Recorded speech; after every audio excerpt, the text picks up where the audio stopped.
नमस्कार दोस्तों, मैं हूं दिनेश के वोरा। बहुत बहुत स्वागत है न्यूज टाइम एससीएस न्यूज के मंच पर। दोस्तों, न्यूज टाइम की डिबेट्स आप पसंद कर रहे हैं, आपकी फीडबैक भी मिलती है और भारी मात्रा में आप हमें देखने के लिए आते हैं। तो सबसे पहले इसके लिए तो हम लोग शुक्रगुजार हैं आपके कि जो आपकी प्यार है, मोहब्बत है, हमें मिल रही है बड़ी संख्या में। और ऐसे ही आप लोग अपना प्यार हमारे लिए, हमारे मंच के लिए बनाए रखिए, यही हमारी आप सबसे गुजारिश है। दोस्तों, आजकल कुछ इतिहास से उठाए हुए शब्द काफी उपयोग किए जा रहे हैं। एक शब्द है मीर जाफर और दूसरा है जयचंद। मुझे ये बताने की जरूरत नहीं कि मीर जाफर और जयचंद जैसे शब्दों का उपयोग किस संदर्भ में किया जाता है। जिन्हें थोड़ी कम जानकारी है दर्शकों में, तो मैं बता दूं कि गद्दारों की जो श्रेणी होती है, उन्हीं लोगों को जयचंद या मीर जाफर कहा जाता है। Mir Jafar East India Company के साथ मिल गए थे और धोखे से अपने नवाब सिराजुद्दौला को मरवा दिया था। और इसलिए अगर आप देखेंगे तो वहां फैमिलीज में कोई अपना नाम मीर जाफर नहीं रखता है, क्योंकि उसका नाम का मतलब ही गद्दारी हो गया है। जयचंद का नाम भी गद्दारी के संदर्भ में ही आता है, हालांकि कभी कभी जयचंद नाम फिर भी सुनने को मिल जाता है कहीं ना कहीं। लेकिन ये जो गद्दारी है, ये जग जाहिर है। संबित पात्रा ने मीर जाफर शब्द यूज किया राहुल गांधी के लिए। राजनीति में कुछ ना कुछ ऐसे अपशब्दों का उपयोग आजकल आप अक्सर देखते हैं, पिछले कई वर्षों से देखते आ रहे हैं। और ये कहना कि शहजादा अब नवाब बनने की कोशिश कर रहा है, लेकिन ये मीर जाफर है देश का।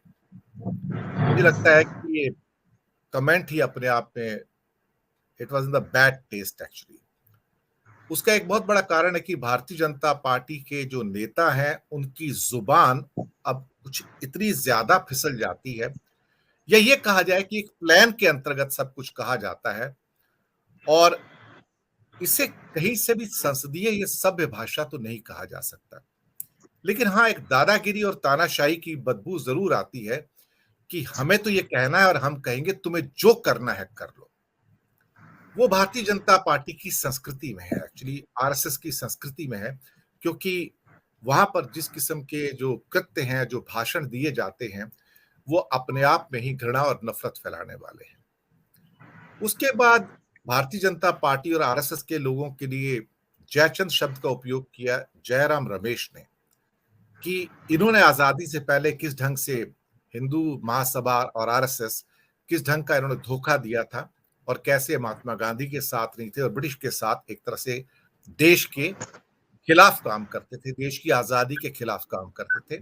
तो उनको जयचंद का नाम दिया गया। तो पॉलिटिकल डिस्कोर्स अपनी गरिमा ही नहीं खो रहा है, बल्कि सभ्यता से असभ्यता के एक नए चरण स्थापित कर रहा है।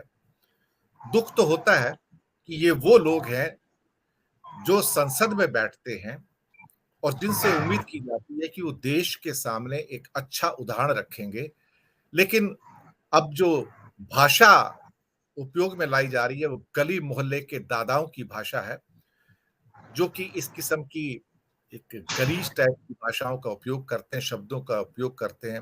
वो आजकल यहाँ भी सुनने को मिलता है। हालात इस कदर खराब है कि कुछ पोस्टर लगाए गए कि मोदी हटाओ देश बचाओ, तो पुलिस ऐसी सक्रिय हो गई उसके ऊपर जैसे कोई देशद्रोह जैसा कार्य हो गया, और कई लोगों को गिरफ्तार किया। आज मैंने उसके ऊपर एपिसोड भी किया था। 138 से ज्यादा एफआईआर की गई है उसके ऊपर।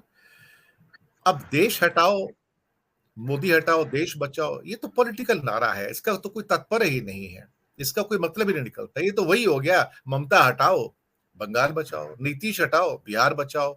इस किस्म के नारे तो भारत में लगते रहते हैं, ये तो पहले भी थे, इंदिरा हटाओ देश बचाओ, इसमें कोई नई बात थोड़ी है।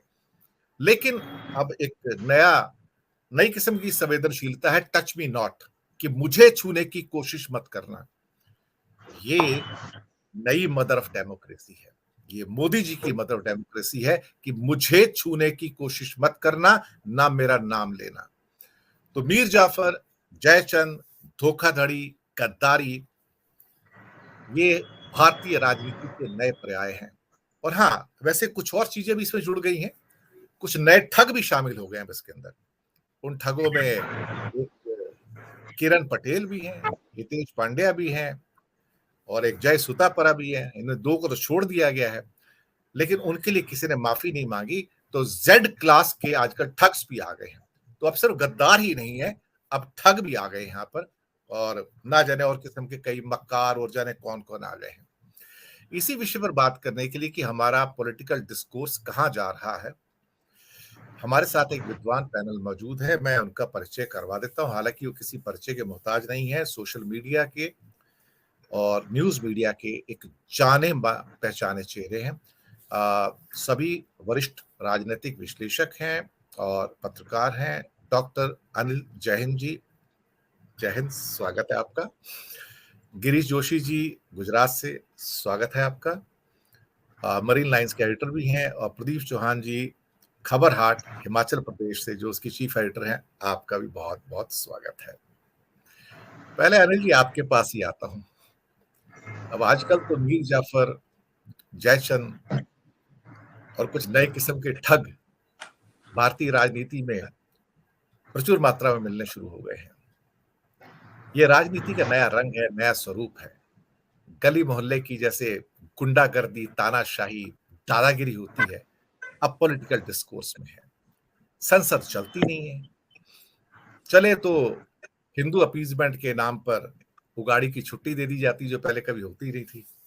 तो आजकल बहुत कुछ हो रहा है, और उनका कहने का मतलब यह है कि तुम्हें जो करना है कर लो, हम तो यही करेंगे। तो हम इस लेवल पे आ गए हैं। आपकी ऑब्जर्वेशन, आपकी टिप्पणी अनिल जी।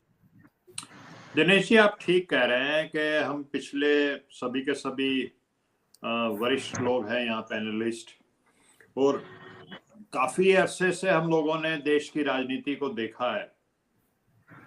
और भारत एक तरह से अगर किसी देश के इतिहास के हिसाब से देखा जाए तो अभी नया नया आजाद हुआ है। हालांकि 4000-5000 साल पुरानी हमारी विरासत है, हमारा इतिहास है, लेकिन उसमें एक लंबे समय तक भारत देश ने गुलामी बर्दाश्त की है, भुगती है।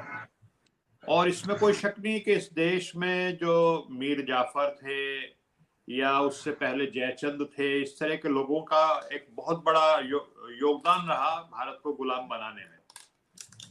लेकिन एक स्वस्थ परंपरा जो देश की आजादी के बाद शुरू हुई, जिसका निर्वहन जैसे जो हमारे प्रधानमंत्री पहले थे पंडित जवाहरलाल नेहरू जी, और उस समय विपक्ष में डॉक्टर राम मनोहर लोहिया होते थे, बहुत तेज तर्रार नेता होते थे डॉक्टर राम मनोहर लोहिया। तो उन दोनों के बीच में जो बहस होता था, जो विमर्श होता था, उसके आप आज उठा करके देख लीजिए उसके दस्तावेज। तो उससे एक प्रेरणा मिलती थी। लोकतंत्र में जो छोटे से छोटा कार्यकर्ता था, वो भी एक मर्यादित भाषा का इस्तेमाल करता था और उनसे प्रेरणा लेता था। अभी पिछले 10-15 सालों में जिस तरह का हमारा विमर्श है और उसका स्तर घटिया हुआ है, और स्पेशली इसकी शुरुआत जो है वो सोशल मीडिया से हुई। तो एक ट्रोल आर्मी है, अगर आप उसके मन के मुताबिक सोशल मीडिया पे नहीं लिखते, कुछ और लिख देते हैं या कह देते हैं, तो वो सीधा आपको कहेंगे कि आप तो पाकिस्तानी हो, पाकिस्तान चले जाओ, देश का गद्दार हो, आप तो मुल्ला की औलाद हो। ये एक आम बात हो गई। और मैं ये देख रहा हूँ कि वो जो बातें सोशल मीडिया पे जो गुमनाम एनोनिमस टाइप के जो ट्रोल करने वाले लोग होते थे, जो वो इस्तेमाल करते थे, वो अब राजनीतिक दलों के स्पोक्समैन भी उसी भाषा का इस्तेमाल करना शुरू कर दिया है उन्होंने लगभग।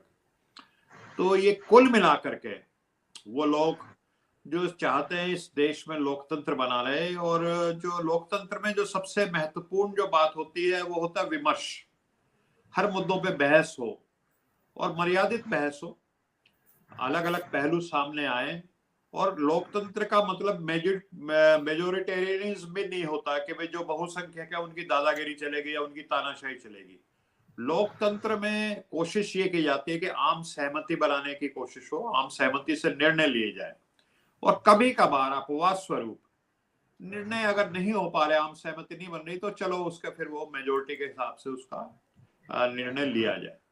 लेकिन इस भारत जैसा देश जितने इतने इस गुलामी सही हो, जिसका आज भी एक बहुत बड़ा भाग भूभाग पाकिस्तान का, पाकिस्तान ऑक्युपाइड कश्मीर है, एक बहुत बड़ा भूभाग जो है वो कश्मीर का, लद्दाख का चीन के कब्जे में है, उधर अरुणाचल प्रदेश में चीन के कब्जे में है, और जो पवित्र स्थान माने जाते हैं जैसे कैलाश पर्वत है वो चीन के कब्जे में है। तो इतना अगर हमारा पुराना गुलामी का इतिहास है और वो है, तो उसके हिसाब से हमें अपनी सुरक्षा के प्रति बहुत ही संवेदनशील होने की जरूरत होनी चाहिए, अपनी फ्रीडम को, अपनी एकता को, अपनी अखंडता को, अपने लोकतंत्र को बचाने के लिए। और हाल में जैसे आपने इशारा भी किया अपनी भूमिका में, जिस तरह का किरण पटेल नाम का एक क्या कहना चाहिए इसको, फ्रॉडस्टर कहें या ठग कहें, ठग, तो वो ठग आता है और वो ठग को Z+ सिक्योरिटी दी जाती है, और वो बड़े बड़े जो सेना के या और जो बड़े अफसर हैं अधिकारियों को बुला करके मीटिंग लेता है और उनसे सूचनाएं लेता है, जैसे वो प्रधानमंत्री कार्यालय से भेजा गया हो। और दूसरी तरफ वो व्यक्ति जो कभी जम्मू एंड कश्मीर का गवर्नर था, सतपाल मलिक जी की बात मैं करता हूँ, जिनके कार्यकाल में जम्मू कश्मीर से धारा 370 हटी, एक बहुत बड़ा संवेदनशील निर्णय लिया और वो आतंकवादियों के निशाने पे आ गए। उनका इंटरव्यू आपने भी हाल ही में शायद देखा होगा, वो कह रहे हैं कि जी मेरी Z+ सुरक्षा हटा दी गई।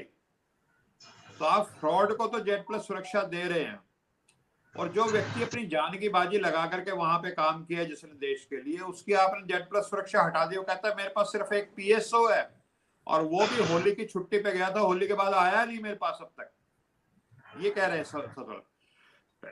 तो मैं समझता हूं ये देश के साथ गद्दारी है कि इस तरह के लोगों को जो जान की बाजी लगाते हो, जो शहीद परिवार हो हमारे, उनको मान सम्मान ना दिया जाए।